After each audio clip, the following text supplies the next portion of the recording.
I pulled into the driveway and immediately knew something was wrong. My laptop bag sat on the front lawn next to a pile of clothes. My mother Linda stood on the porch, her face twisted with rage I had never seen before. My father Frank and younger brother Austin watched from the doorway as she screamed at the top of her lungs, "You're just a leech living off us." She grabbed my laptop bag and hurled it across the yard, shouting, "Go leech somewhere else." My girlfriend Sarah had broken up with me that morning, calling me worthless and unmotivated.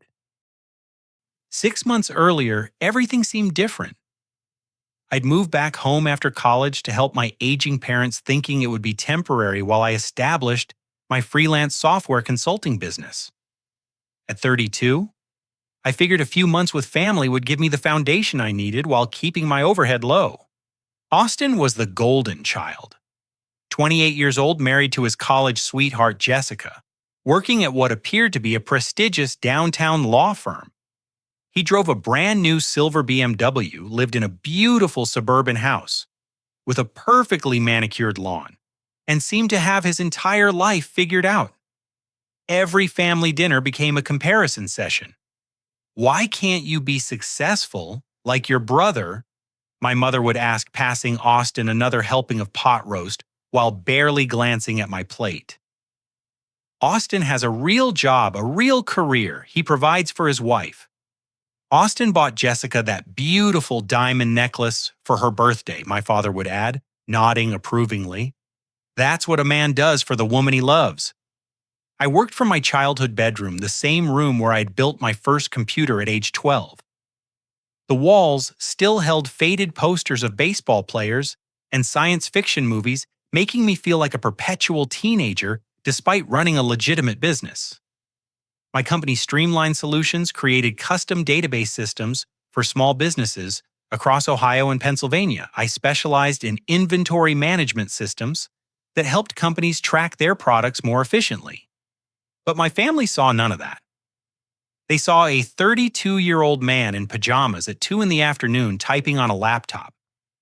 They couldn't understand that my clients were in different time zones, that I often worked late into the night troubleshooting systems, that I chose my own schedule because I was my own boss. "Jamie's still looking for work." My mother would tell neighbors, her voice carrying that apologetic tone reserved for family embarrassments. "It's so hard for young people to find good jobs these days." Meanwhile, my father's hardware store, Miller's Tools, was struggling against competition from the big box stores. He had owned the business for 42 years, back when people knew the difference between a Phillips head and a flathead screwdriver, when customers asked for advice instead of just checking prices on their phones. But the past 3 years had been brutal. Corporate chains could sell the same hammer for half the price, and customers stopped caring about quality or service. I watched my father come home exhausted every evening, his hands stained with grease from handling inventory, his face lined with worry he tried to hide. My mother worked part-time at the local elementary school, helping in the cafeteria for minimum wage that barely covered the grocery bills. Her diabetes medication cost $300 a month even with insurance, and I noticed her testing her blood sugar less frequently to save money on test strips. Austin appeared successful, but I started noticing small things. He never invited us to his house anymore. When we met for dinner, he always suggested cheap chain restaurants instead of the upscale places he used to prefer. His BMW, while shiny, was 3 years old, and I caught him checking his phone nervously whenever the bill arrived. One evening in March, I was working late when I heard my parents arguing in their bedroom. The walls in our old house were thin, and their voices carried despite their attempts to whisper. "We can't keep putting this off," my mother said. "The mortgage payment is due tomorrow and we don't have it." "I know, Linda, I know." My father's voice sounded defeated. "The store barely brought in $800 this week. How are we supposed to pay $2,100 for the mortgage? Maybe we should ask Austin for help. He's doing so well." "We can't keep asking him for money. He has his own family to think about, especially with the baby coming." Baby. This was the first I had heard about Jessica being pregnant. I felt a stab of hurt that Austin hadn't shared this news with the family yet. What about Jamie? My mother asked. My father sighed heavily. Jamie's unemployed, Linda. He can't help us. I sat at my laptop staring at my business banking dashboard that showed a balance of over $40,000 from recent contracts. My parents were worried about a $2,100 mortgage payment while I had enough money to cover it for months. But they had never asked about my work, never shown any interest in understanding what I did for a living. The next morning, I discovered a foreclosure notice tucked behind some mail on the kitchen counter. The bank had given them 60 days to catch up on payments or lose the house. They were 3 months behind, owing over $6,000 just to get current. I made a decision that would change everything. I called the mortgage company, set up online access to their account using information from the foreclosure notice, and made a payment to bring them current. I arranged automatic payments going forward, linking it to my business account. They would never know where the money came from. Over the next 2 months, I also discovered my mother's medical bills had been sent to collections. Diabetes was expensive between doctor visits, medications, testing supplies, and quarterly lab work. I paid off $14,000 in medical debt, anonymously calling the billing companies and paying with my credit card over the phone. My father's store was behind on rent, utilities, and inventory payments. I researched the business address and started making anonymous payments to keep Miller's Tools from closing. Every week, I transferred money to cover his operating expenses, always careful to make the payments look like they came from different sources. Meanwhile, my business was thriving. I'd landed a major contract with a manufacturing company in Cleveland, updating their entire inventory management system. Another client in Pittsburgh wanted me to create a customer database that would integrate with their existing website.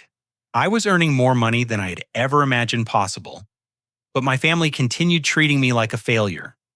Family dinners became increasingly painful. Austin would arrive in his BMW wearing expensive suits, talking about his cases at the law firm. My parents hung on his every word while I sat invisible at the table. Austin closed a huge deal this week. Jessica announced one Sunday, her hand resting on her barely visible belly. His boss said he's being considered for partner track. "That's wonderful, son," my father beamed. "I'm so proud of you." I tried to share news about my business success. I just signed a contract worth $60,000 with a company in Cleveland, I said during a lull in the conversation. "That's nice, dear," my mother replied, absently, already turning back to Austin. "Austin, tell us more about this big case you're working on."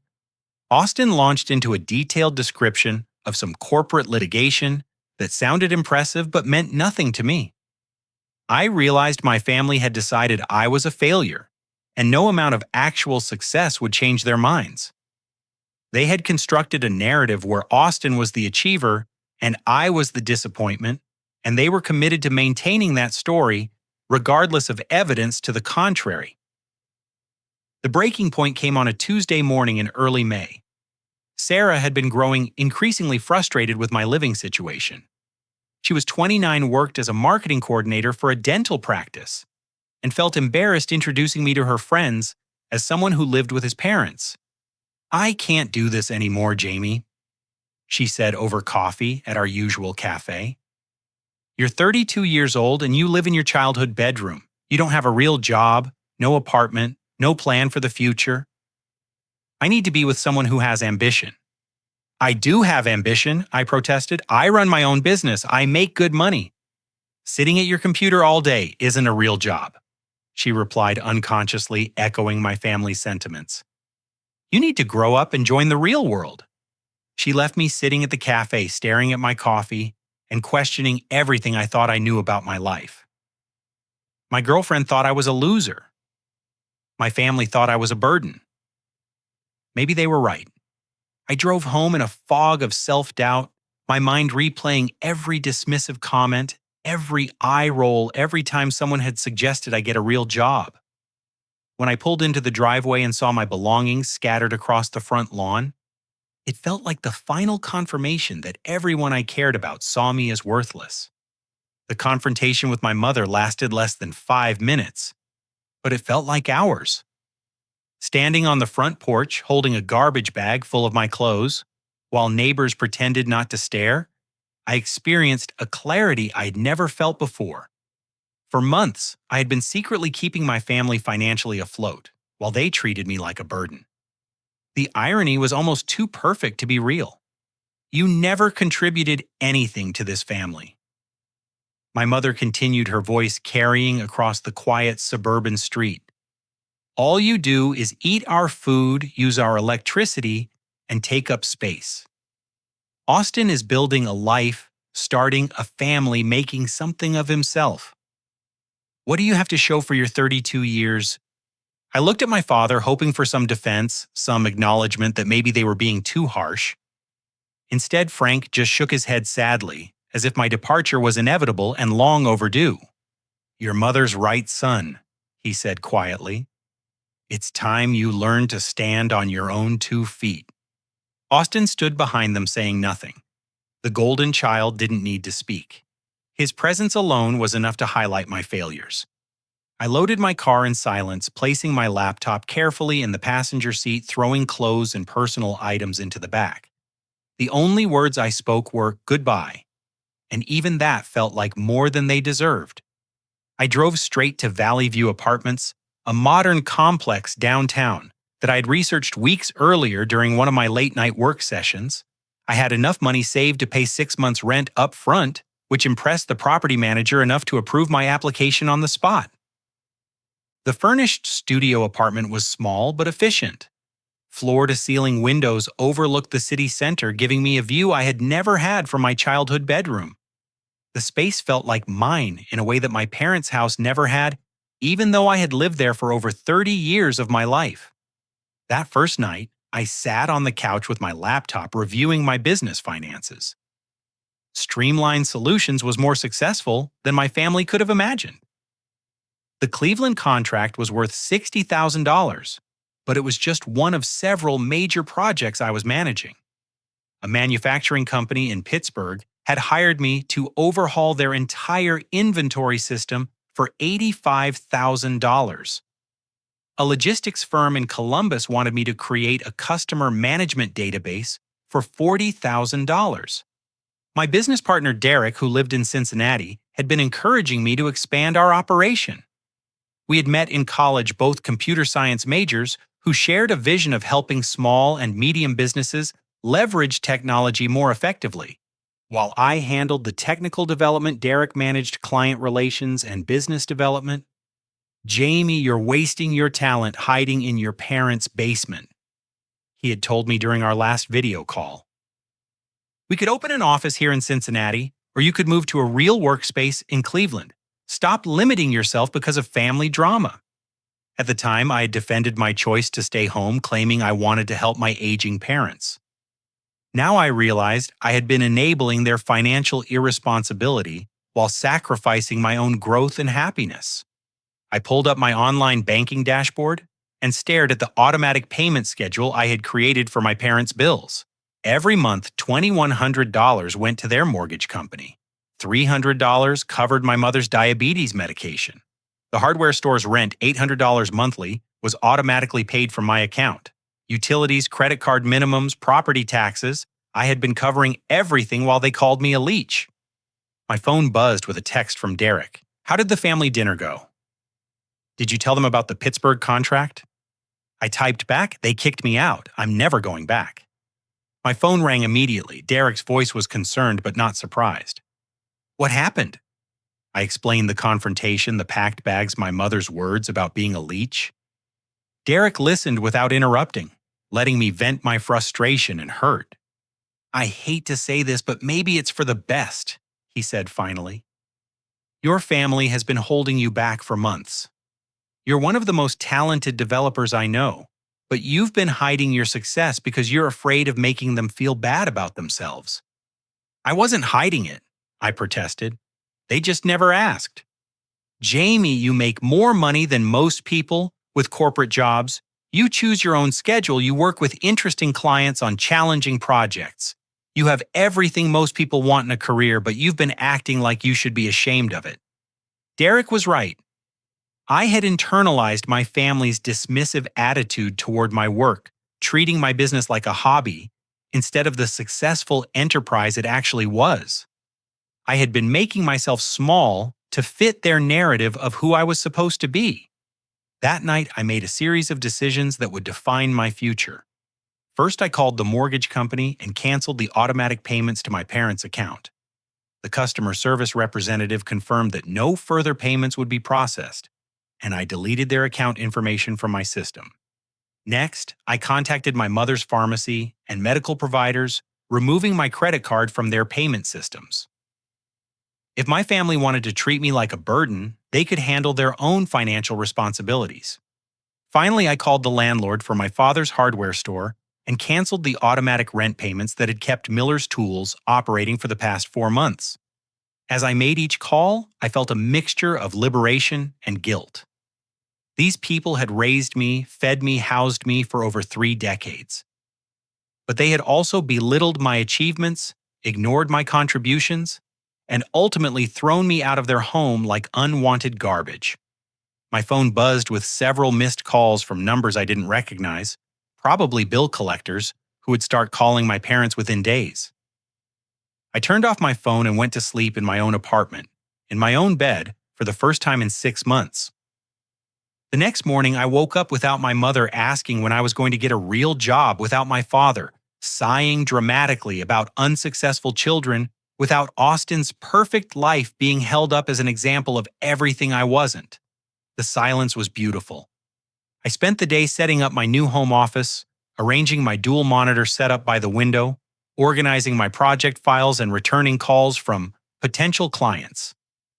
Emma, a graphic designer who worked at the coffee shop downstairs, brought me a welcome basket with local business cards and a homemade muffin. "I see you working down there every morning," she said with a smile that made me forget about Sarah's rejection the day before. "It's nice to have another entrepreneur in the building." Entrepreneur. She called me an entrepreneur, not unemployed, not a failure, not a leech. For the first time in months, I felt like someone saw me accurately. Emma and I talked for over an hour about business creativity and the challenges of working for yourself. She understood the irregular income, the feast or famine cycles, the satisfaction of building something from nothing. When she left, she gave me her card and suggested we grab coffee sometime to discuss a potential website project for her design business. I stared at her card long after she was gone, realizing that in one conversation with a stranger, I had felt more understood and appreciated than in 6 months with my own family. 3 weeks passed in a blur of productive work and personal growth. Without the constant negativity and criticism from my family, my confidence returned stronger than before. I landed 2 new contracts, including a major project with a Detroit automotive supplier worth $85,000. Derek visited from Cincinnati, amazed by the transformation in my attitude and work quality. "You seem like a completely different person," he observed over dinner at an upscale restaurant I could now afford, without guilt. "I feel different," I admitted. I didn't realize how much their criticism was affecting my self-esteem. "You're ready for the next level now," Derek said. "I've been talking to some investors in Cincinnati about expanding streamlined solutions. With your track record and my business development skills, we could be running a 10-person company within a year." The future looked brighter than it had in years. I had my own space, a thriving business, a potential romantic interest with someone who respected my work, and a clear path forward without the constant weight of family disappointment. I was finally building the life I wanted, instead of trying to fit into someone else's expectations. The next 3 weeks transformed my entire perspective on life and success. Without the constant negativity and criticism from my family, I discovered who I actually was when not filtered through their disappointments and comparisons. My apartment became a sanctuary of productivity and peace. I established routines that revolved around my work schedule rather than family meal times and obligations. I woke up at 6 each morning, made coffee in my own kitchen, and started reviewing client emails before the rest of the world was awake. The silence was golden, broken only by the sounds of my keyboard and the occasional car passing on the street below. The Detroit automotive supplier project turned out to be even larger than initially discussed. Their manufacturing plant needed a complete overhaul of their inventory tracking system, including integration with their shipping and receiving departments' real-time monitoring of parts availability and automated reordering when supplies dropped below predetermined levels. The complexity of the project meant additional billable hours and a final contract value of $95,000. Derek drove up from Cincinnati to celebrate the contract signing, bringing a bottle of champagne and a new business proposal that would change everything. "I've been talking to investors," he said, spreading financial projections across my dining table. "They're interested in funding a major expansion of Streamline Solutions. We're talking about opening a proper office, hiring additional developers, and targeting Fortune 500 companies instead of just regional businesses." The numbers were staggering.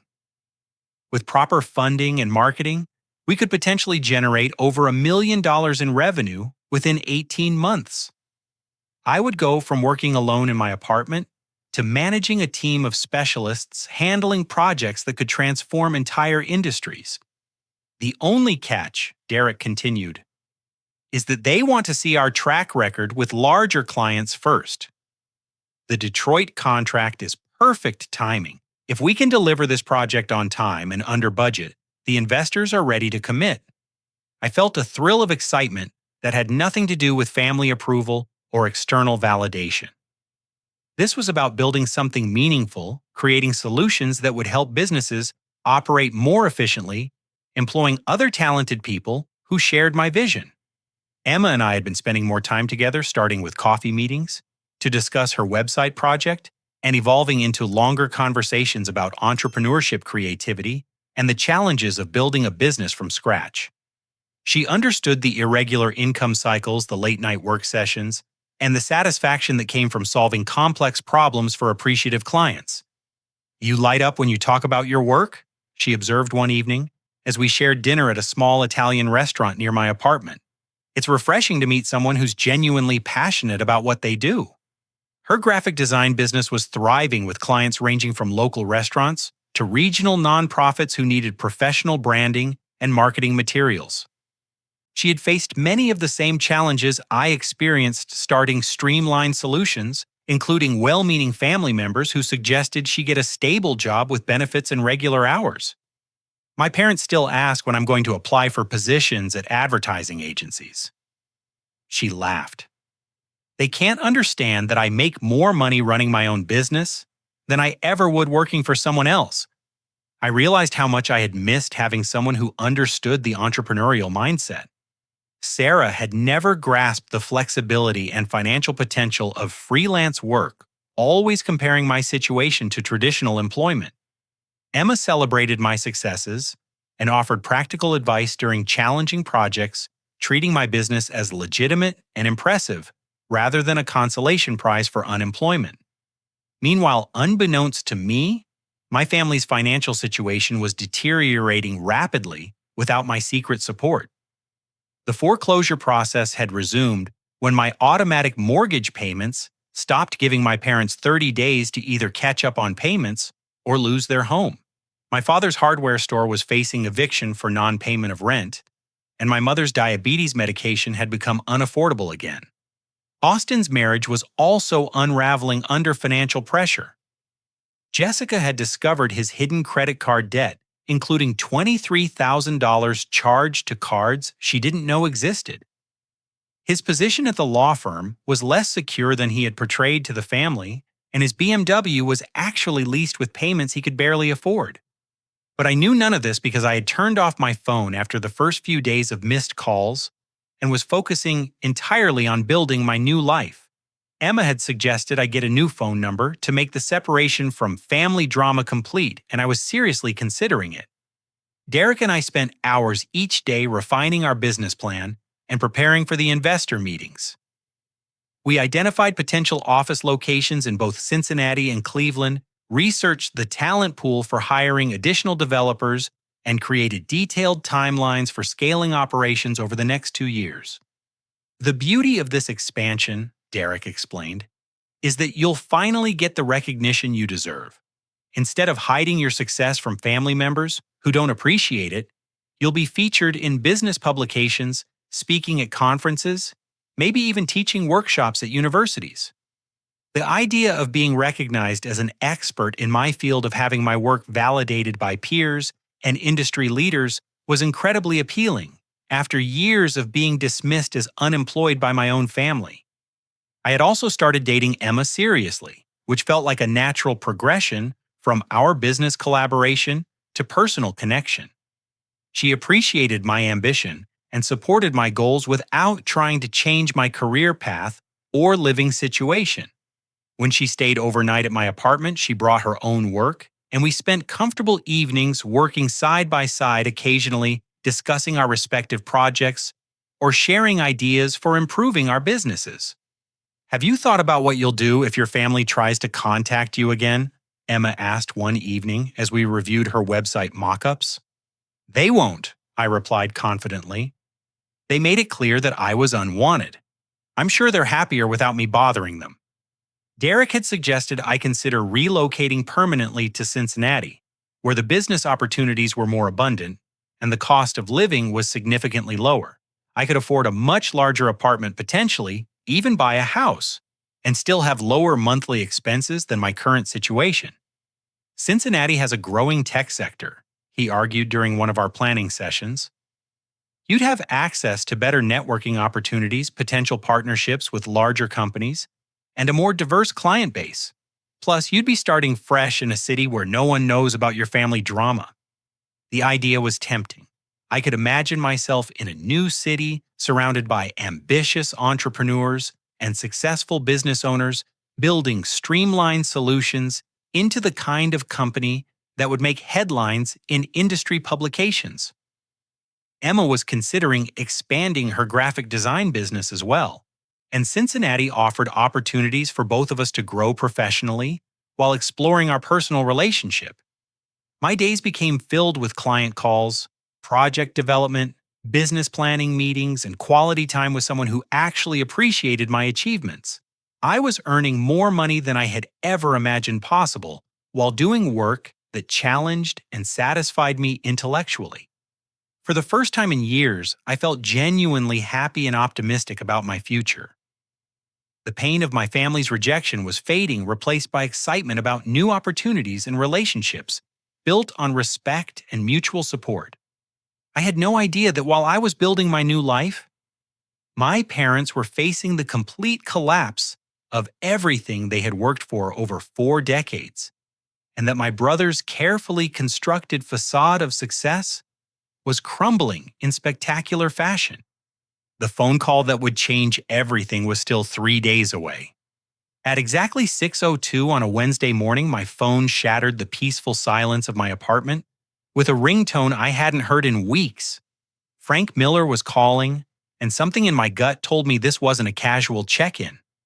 I'd been awake for an hour reviewing project specifications for the Detroit automotive contract while sipping my first cup of coffee. Emma was still asleep in my bedroom, having stayed over after we spent the previous evening, finalizing her website design and celebrating another successful client presentation. "Hello," I answered, my voice cautious but not unfriendly. "Jamie."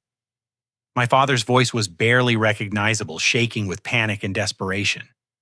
"Jamie, something's wrong with our bank account. Everything's frozen. The bank says our mortgage payments stopped 3 months ago, and now they're starting foreclosure proceedings. We have 14 days to come up with $6,000 or we lose the house." I set down my coffee cup, my hands surprisingly steady, despite the earthquake happening in my chest. "That sounds serious." "Your mother collapsed at work yesterday. Diabetic episode. She hadn't been testing her blood sugar because we couldn't afford the test strips. The emergency room bill alone is $4,200, and that's with insurance. I don't know what to do." Frank's voice broke on the last sentence, and I heard something I had never heard from my father before complete defeat. This was the man who had built a successful hardware store from nothing, who had raised 2 sons and maintained a home for over 40 years, who had always projected strength and confidence even when things were difficult. "Have you talked to Austin?" I asked, knowing the answer but wanting to hear it confirmed. Austin has his own problems. Jessica left him Jamie, moved back in with her parents. She's threatening to keep the baby away from him unless he can prove financial stability.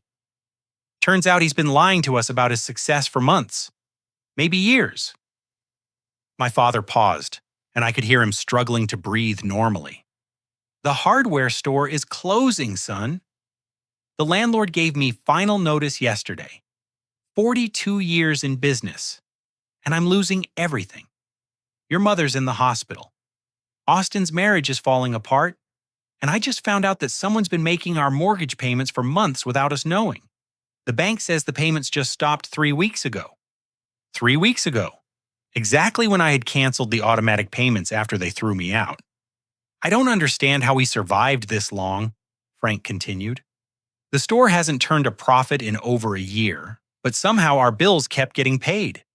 It's like we had a guardian angel keeping us afloat and now they're gone. The irony was almost too perfect. I had been their guardian angel anonymously covering their expenses while they called me a leech and threw my belongings across the front yard. That's unfortunate, I said, my voice carefully neutral. Have you considered asking Austin for help?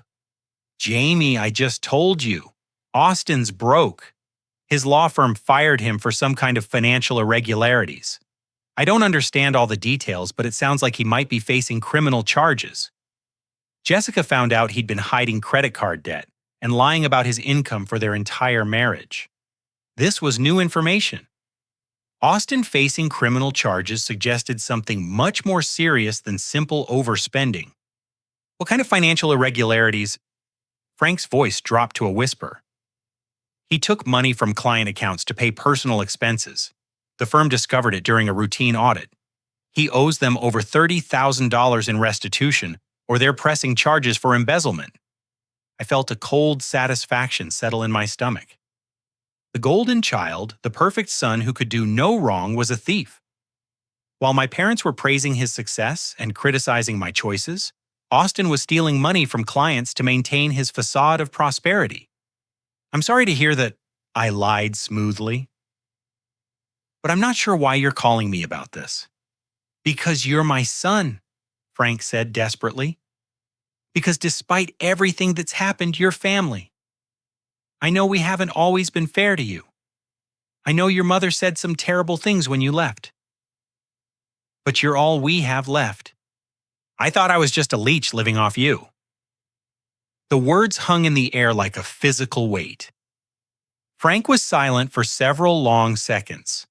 We were wrong, he whispered finally. We were wrong about everything. I found some papers in Austin's old bedroom loan documents showing that we borrowed against the house multiple times to help him with various expenses, car payments, wedding costs, apartment deposits. We mortgaged our future to support his lifestyle, and he never paid back a penny.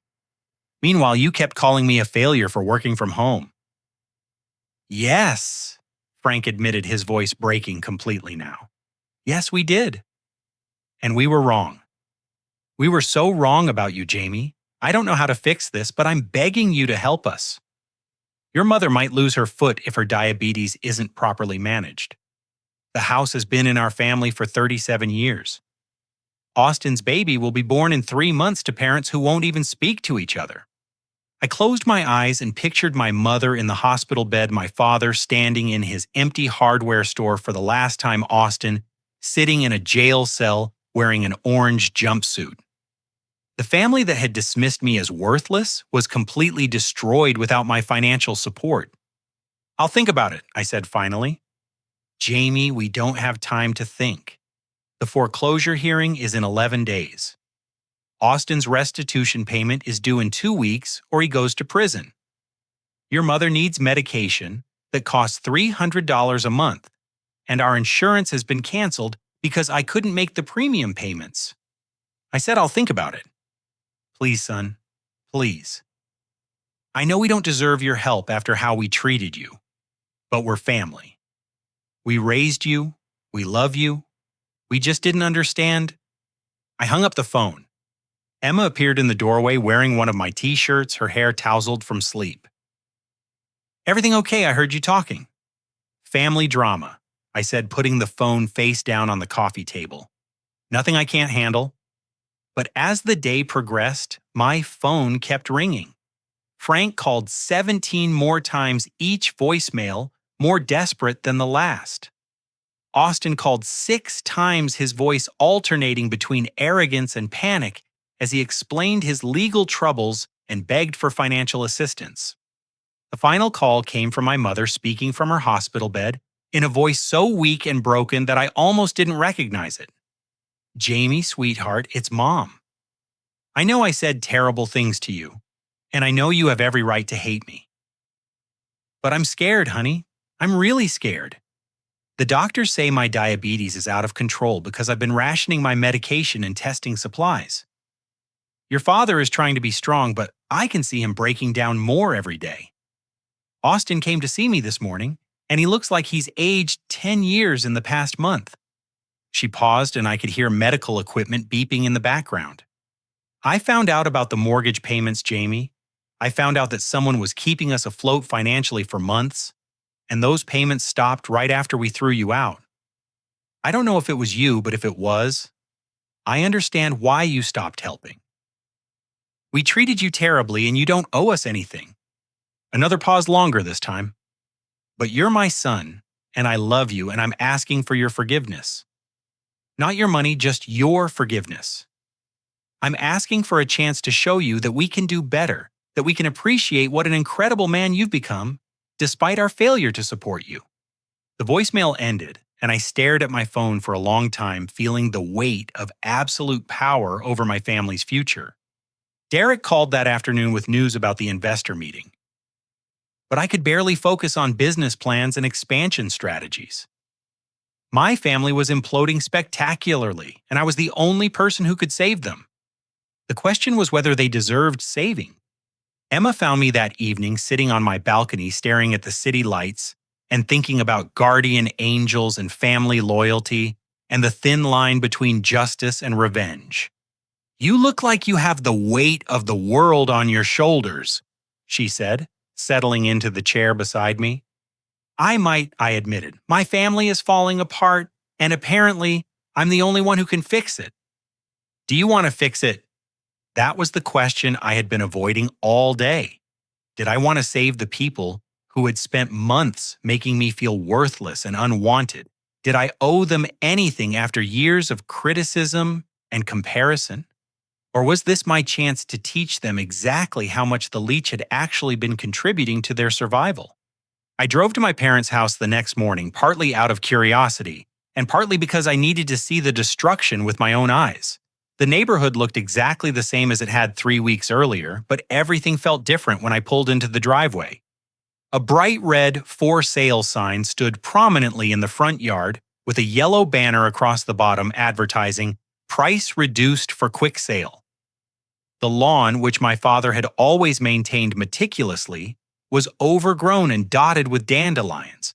Paint was peeling from the front porch railings, and several newspapers lay scattered on the walkway. Frank answered the door looking like he had aged a decade in 3 weeks. His face was gaunt, his hair unkempt, and his clothes hung loosely on his frame as if he had lost significant weight. The confident, hard-working man who had raised me was gone, replaced by someone who looked defeated and broken. "Jamie," he said, his voice barely above a whisper. "Thank you for coming." Inside, the house felt hollow and desperate. Cardboard boxes lined the hallway filled with items my parents were preparing to sell or give away. The family photos that had once covered every surface were packed away, leaving pale rectangles on the walls where they had hung for years. My mother sat in her recliner in the living room, looking fragile and small. Her diabetes testing kit was spread across the coffee table next to several orange pill bottles and a glass of water.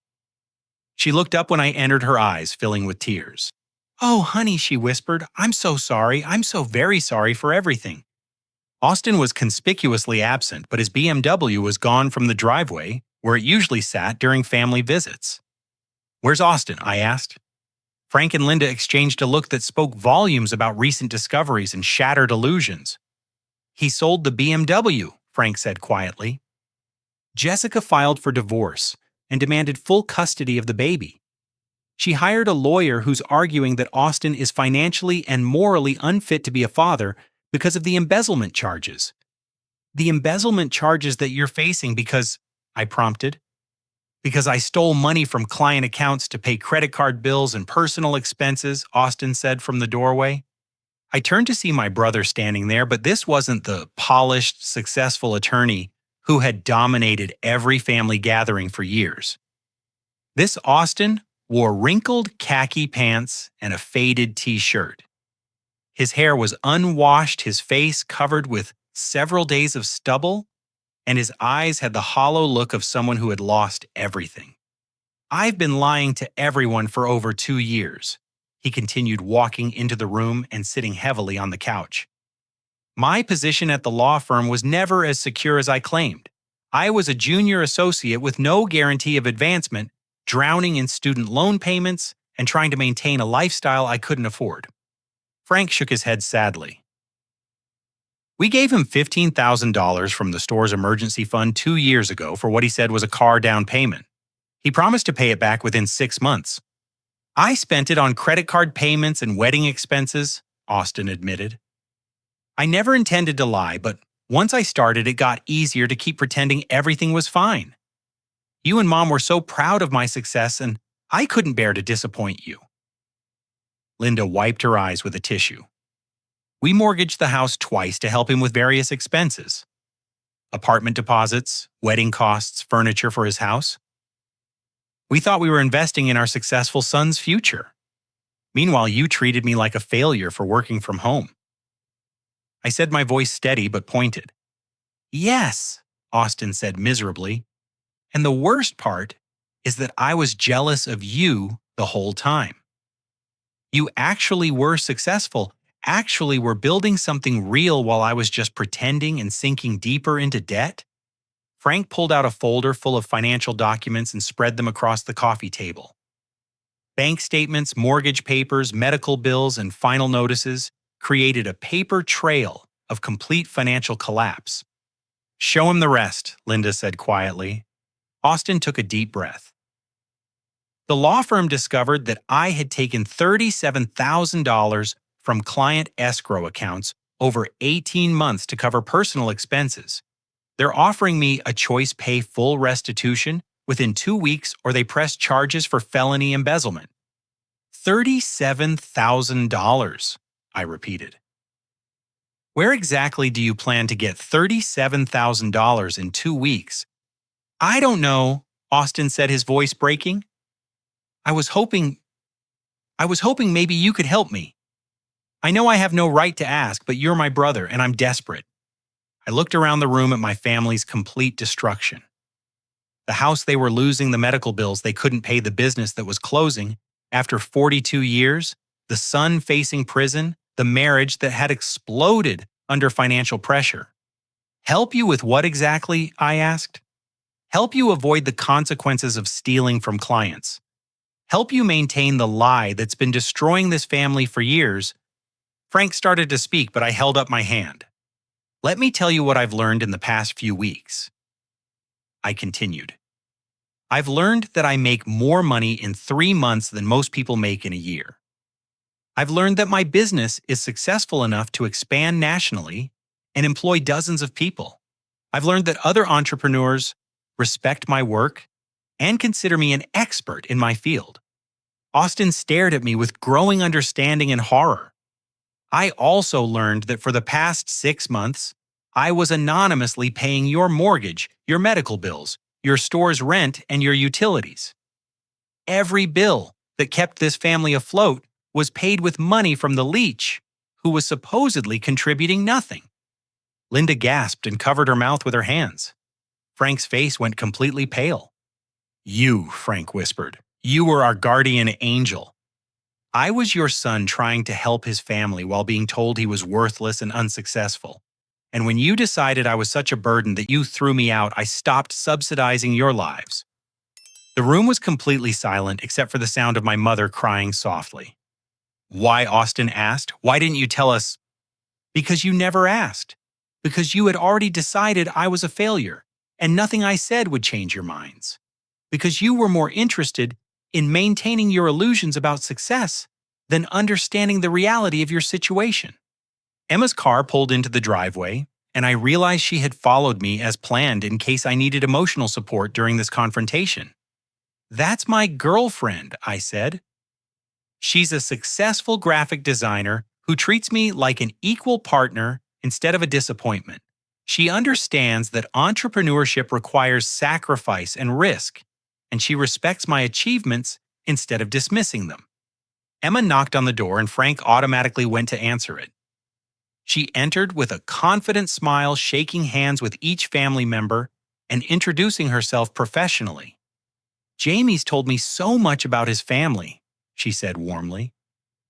"It's wonderful to finally meet everyone." The contrast was stark and deliberate. Emma saw me as successful and accomplished, while my family had seen me as a burden. Emma supported my business goals and appreciated my work, while my family had wished I would get a real job. "I understand you're facing some financial challenges," Emma continued. "Jamie's been concerned about the situation, which is why he asked me to come along today." Frank, Linda, and Austin looked confused by Emma's respectful tone and assumption of my concern for them. "Jamie has complete control over this situation," I announced, settling into the chair across from my parents. "I have enough money to pay off every debt this family has accumulated. I can save the house, cover the medical bills, pay Austin's restitution, and get everyone back on solid financial ground." Hope flickered across their faces for the first time in weeks. But I continued, "My help comes with conditions. Non-negotiable conditions that will require this family to fundamentally change how it operates." "Anything," Frank said immediately. "Whatever you want." "Don't agree until you hear what I'm asking for," I warned. "Because once we start this process, there's no going back to the way things were before." Austin, Linda, and Frank looked at each other, then back at me, waiting to learn the price of their salvation. For the first time in my adult life, I held all the power in my family relationships, and I intended to use it wisely. I pulled out my laptop and opened a detailed document I had prepared the night before after hours of careful consideration about what my family needed to learn and how they needed to change. Before I explain my conditions, I want everyone to understand the scope of this family's financial problems. I began connecting my laptop to their television so the spreadsheet was visible to everyone. The numbers were stark and undeniable. Mortgage arrears $6,400. Medical debt $23,000. Business debt for Miller's Tools $18,000. Austin's restitution requirement $37,000. Credit card balances, utility arrears, property taxes, and miscellaneous bills brought the total to $112,000. $112,000. I repeated, letting the number sink in. That's what this family owes, not including ongoing monthly expenses. Frank stared at the screen in shock. I had no idea it was that much. "Because you've all been hiding financial problems from each other for years," I replied. "Austin was pretending to be successful while stealing from clients. You and Mom were pretending the store was profitable while falling deeper into debt. Everyone was maintaining facades instead of dealing with reality." Linda wiped her eyes. "What are your conditions, Jamie?" I clicked to the next slide, which outlined my 5 non-negotiable requirements. Condition 1. Frank must publish a letter in the local newspaper acknowledging that his son Jamie's business success saved the family from financial ruin. The letter will specifically mention streamlined solutions, describe the nature of my work, and publicly correct years of calling me unemployed. Frank nodded immediately. "Of course. I should have acknowledged your success years ago." Condition 2. Linda must write a formal letter of apology to my girlfriend Sarah, explaining that the family's dismissive attitude toward my career was based on ignorance and prejudice, not facts. She will clarify that I am financially successful and was never a burden to this family. My mother looked confused. But I thought you and Sarah broke up. We did because she believed your narrative about me being a failure.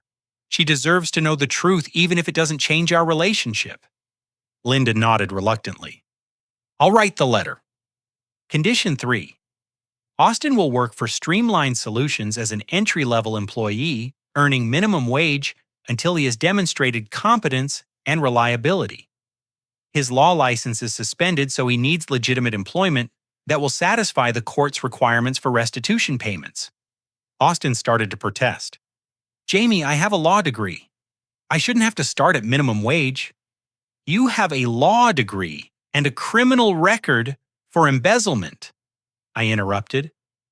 You should be grateful for any legitimate employment that keeps you out of prison. My business partner, Derek, needs someone to handle data entry and basic administrative tasks. The job is yours if you want it, but you'll earn every promotion through demonstrated value, not family connections. Austin looked like he was about to argue further, but Frank cut him off. He'll take the job, Frank said firmly, and he'll be grateful for it. Condition 4. All major financial decisions for this family must be approved by me for the next 2 years. No loans, no major purchases, no business decisions without my review and approval. You've proven that you can't manage money responsibly, so I'll be taking control of family finances until you demonstrate better judgment. This condition clearly bothered my parents, but they were in no position to negotiate. Condition 5. This family will attend weekly counseling sessions with a licensed therapist who specializes in family dysfunction and financial problems. You'll work on communication issues, favoritism patterns, and the underlying problems that created this crisis. Emma squeezed my hand supportively. She had suggested the counseling requirement, arguing that financial assistance without addressing emotional issues would only delay future problems. Those are my conditions, I concluded. Accept them all or handle your problems yourselves. The room was quiet for several minutes as they considered the terms. Frank was the first to speak. Your conditions are fair, he said. More than fair considering how we treated you. I'm ashamed that it took a crisis like this for us to realize what an incredible man you've become. Linda nodded through her tears. I agree to everything. I just want the chance to make things right between us. Austin looked less enthusiastic, but eventually nodded. I don't have any choice, do I? It's either work for you or go to prison. That's exactly right, I confirmed. And Austin, this job isn't charity. Derek expects professional behavior, punctuality, and quality work. If you can't meet those standards, you'll be fired just like any other employee. I opened my business banking app and began transferring funds to address the most urgent problems. First, I paid the mortgage arrears to stop the foreclosure proceedings. Next, I covered Austin's restitution payment to resolve the criminal charges. Finally, I paid Linda's medical bills and arranged for automatic payments of her medication costs. The house is safe. Austin's legal problems are resolved, and Mom's medical care is secured. I announced. Everything else will be paid off gradually as you demonstrate compliance with my conditions. Frank broke down completely, sobbing with relief and shame. Thank you, son. Thank you for saving us when we didn't deserve it. Don't thank me yet, I warned. Thank me in 2 years when this family has learned to function in a healthy way and you're all financially stable through your own efforts. Derek called that afternoon to confirm that Austin would start work the following Monday, handling data entry for our smaller clients while learning the basics of database management. The starting salary was low, but with steady employment, Austin would be able to satisfy the court's requirements and begin rebuilding his reputation. Emma helped me draft the requirements for Frank's newspaper letter and Linda's apology to Sarah, ensuring that both would be professional and honest without being unnecessarily harsh. Over the next few days, my conditions were implemented quickly and thoroughly. Frank's letter appeared in the local paper's business section, describing Streamline Solutions as a rapidly growing technology company and praising my entrepreneurial success.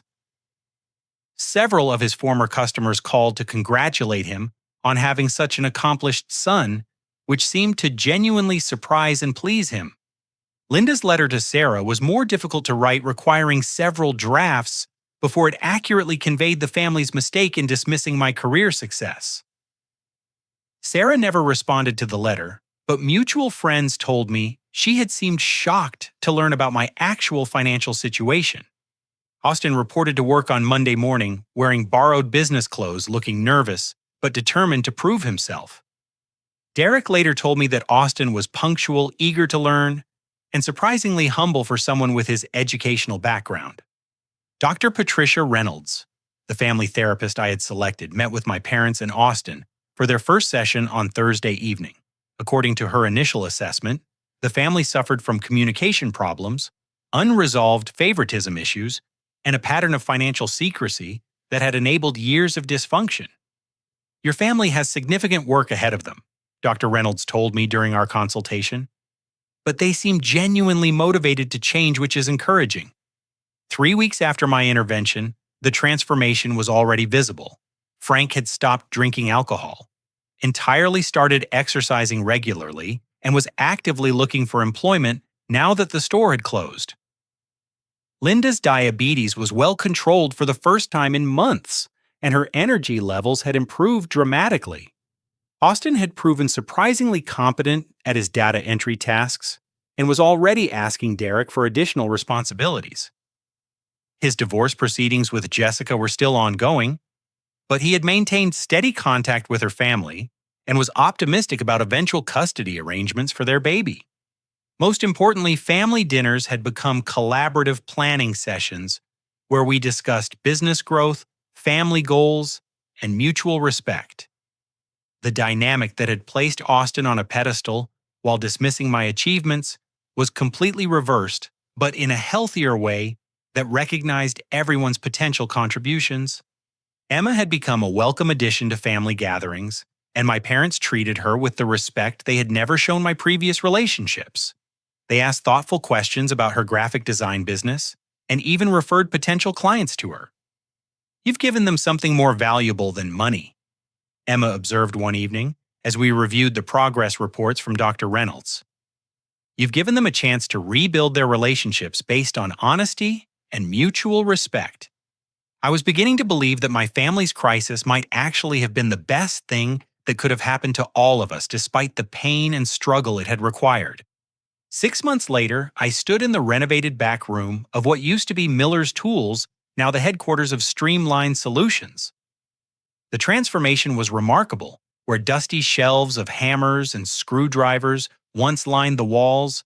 Modern workstations with multiple monitors created a high-tech environment that attracted clients and impressed visitors. The business expansion had exceeded every projection Derek and I had created. With proper office space, 3 additional developers, and a growing reputation for innovative solutions, Streamline Solutions had landed contracts with 2 Fortune 500 companies. Our revenue for the year was approaching $1.2 million, and we were already planning to open a second location in Cincinnati.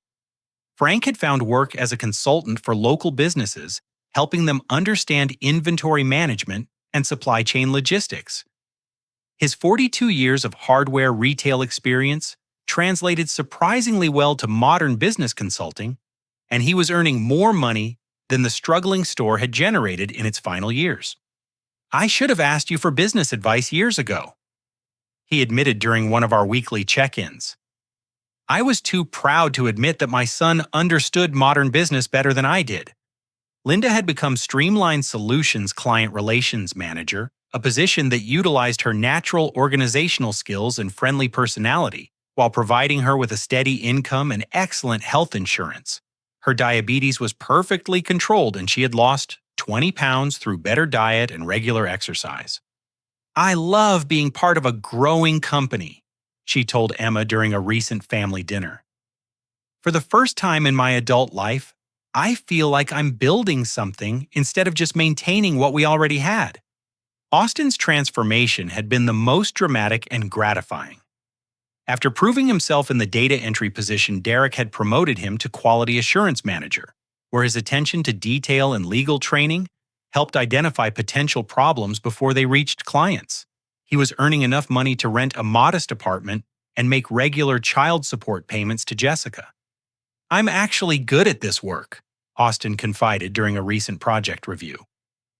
"I thought losing my law license was the end of my career, but I'm happier doing this than I ever was practicing law."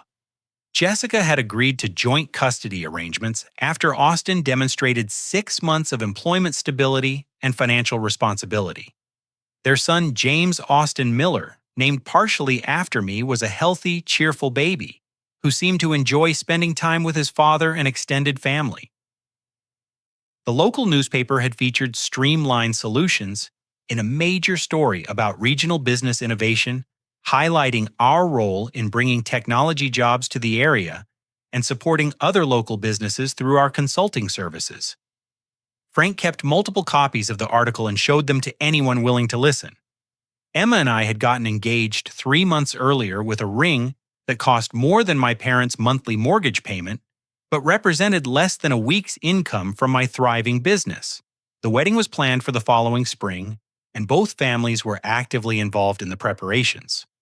"I never imagined I would have such a loving, supportive family," Emma said, as we reviewed seating charts for the reception. "Your parents treat me like I've been part of the family for years." Dr. Reynolds had concluded our family therapy sessions after 5 months, noting that we had made remarkable progress in addressing the communication and favoritism issues that had nearly destroyed our relationships. "This family has learned to celebrate each other's successes instead of comparing and competing," she observed during our final session. "You've created a foundation of mutual respect and support that will serve you well for many years." Derek had relocated permanently to our hometown, attracted by the lower cost of living and the family atmosphere we'd created around the business. He was dating Linda's younger sister, Carol, who worked as a nurse at the local hospital and was considering buying a house near my parents. "I've never seen a family business operate so smoothly," he told me during one of our strategy meetings. "Everyone understands their role. Everyone contributes to the success, and everyone benefits from the growth." The most satisfying moment came during Austin's remarriage to Jessica 6 months after their baby was born. Standing at the altar as Austin's best man, I delivered a speech about forgiveness, family bonds, and the importance of building relationships on honesty rather than pretense. "My brother taught me that success isn't measured by job titles or salary figures," I told the wedding guests. "It's measured by the positive impact you have on the people around you and your willingness to learn from your mistakes." Austin's eyes filled with tears as he hugged me after the ceremony. "I was so jealous of your independence and talent for years," he admitted. "I thought I had to compete with you instead of learning from you." Sarah had contacted me through social media after seeing the newspaper articles about Streamlined Solutions wanting to reconnect and apologizing for her previous dismissive attitude. I politely declined explaining that I was happily engaged to someone who had supported my ambitions from the beginning. "It's interesting how differently people treat you when they realize you're successful," I mentioned to Emma later. "Sarah thought I was unemployed and unmotivated when she knew me, but now that she sees my business achievements, she wants another chance." Emma laughed and squeezed my hand. "She missed out on getting to know the real you, her loss." As I stood in my modern office looking out at the thriving business district, where my father's hardware store had once struggled to compete with chain retailers, I reflected on the lessons learned through our family's crisis. I had discovered that true strength comes not from seeking revenge or abandoning family, but from setting clear boundaries and teaching people to recognize your actual value. By forcing my family to confront the consequences of their financial irresponsibility and emotional dysfunction, I had given them the opportunity to build new relationships based on respect and honesty. The word leech had never been spoken again in my presence. Instead, my family referred to me as the entrepreneur who had saved them, the innovator who had brought modern technology to their traditional community and the foundation upon which their new stability was built. Frank had framed the newspaper article about our business success and hung it prominently in the family home. Linda kept a photo of our engagement on her desk at work. Austin named his son after me and frequently credited my intervention with saving his marriage and career. But the greatest satisfaction came from knowing that my family's transformation was genuine and lasting. They had learned to communicate honestly about financial problems, to appreciate different types of success, and to support each other's goals instead of competing for approval. As Emma and I planned our wedding and discussed starting our own family, I felt confident that the next generation would inherit a legacy of mutual respect, open communication, and shared success rather than the dysfunction and favoritism that had nearly destroyed my parents' relationships with their sons. The greatest victory wasn't in proving my worth to people who had dismissed me, but in teaching them to see value in ways they had never considered before. Sometimes the people we love need to lose everything they think they want before they can appreciate what they already have. Now, I'd love to hear from all of you. Have you ever been in a situation where your family didn't appreciate your contributions until it was almost too late? How did you handle being underestimated by the people closest to you? Share your stories in the comments below. And if this story resonated with you, please hit that like button to help others find it. Don't forget to subscribe for more stories about family dynamics, personal growth, and finding your true worth. Share this video with anyone who needs to hear that their value doesn't depend on other people's recognition. Thank you for listening, and remember that sometimes the greatest gift you can give someone is the chance to see you clearly for who you really are.